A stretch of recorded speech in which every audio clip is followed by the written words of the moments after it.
I think one of the reasons why methods, rituals, and stuff like that work when manifesting, even though they're required, is because it feels like you're actually doing something. Spells, whatever the fuck you want to call them. Like, there's so many times where I'm trying to manifest something and I'm consciously aware that I don't have to technically do something, right? And because of the fact that I haven't done anything, my mind's like, I gotta do something, I gotta do something, I gotta do something. And I've noticed, at least in my experience, once I actually do something, like I can literally just be putting like some herbs in a fucking jar or something, and my mind more or less like calms down, and then it helps my mind refault or go to or default to referencing that whenever I start to worry, because then I'm kind of like, oh, I don't have to worry about doing something because I just did. Like, if that makes any sense. Like, I my mind's like associating that manifestation to a task. It feels like within the physical realm, so many times like when we're trying to bring something in, our mind is like looking for a way to know that we are getting it. And I feel like certain methods and modalities that resonate with you then help your mind simply accept that you did something, even though you technically don't need to do it. It's silly, I get it, but it's all working with like your subconscious and trying to figure out like what it's essentially like, what language your subconscious speaks best, because our subconscious responds very well to like symbolism and intention and action. Essentially, like, our subconscious is a very distinctly wired. So I think the more that we do certain things that are symbolic of whatever we're trying to bring in, and I think that's also why like whenever we wear like chakra bracelets and stuff like that, it like, and that I think that's also part of the reason why. And of course, I'm not saying that they don't also like resonate at their own frequency, but if you don't have a belief in it, then it's not going to work. And then on top of it, if you're not kind of like trying to work with something, then I don't think it's always going to have an effect. Like, if somebody just wears a crystal bracelet and they don't really think anything of it, they think like it's not going to work, then your belief can quite literally counteract whatever effects that it's going to bring in. But I digress.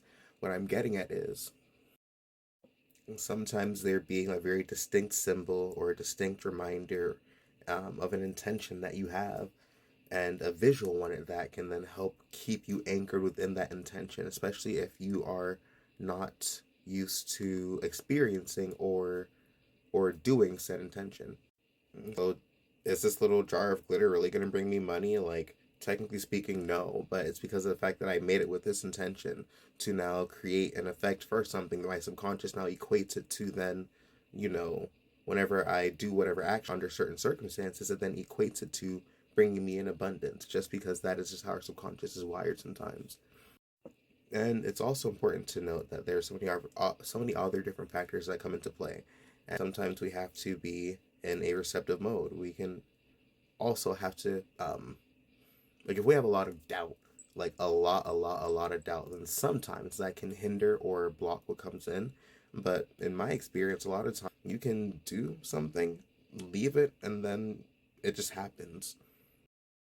Earlier today, I did like a tiny little ritual to call in money because I needed it, and then I ended up getting an opportunity like where I even damn near finished the fucking ritual.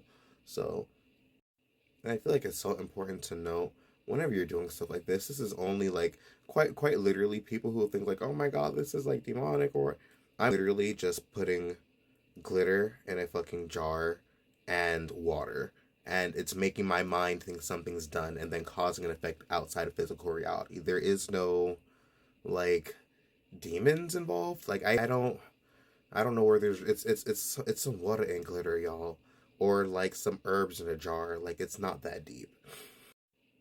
Very effective again, because our subconscious mind speaks in symbols, and our subconscious is then what's generating any effect and reality.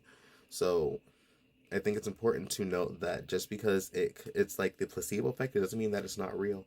There have been people who have quite literally healed themselves from certain ailments with the placebo effect. So I mean, if anything, it just goes to show like how powerful our mind is, and how powerful what we do, or what we do to then influence our mind, how impactful that can then be on the influence that our mind has on then reality. But that being said, peace and blessings, and I'll catch you guys in the next reading.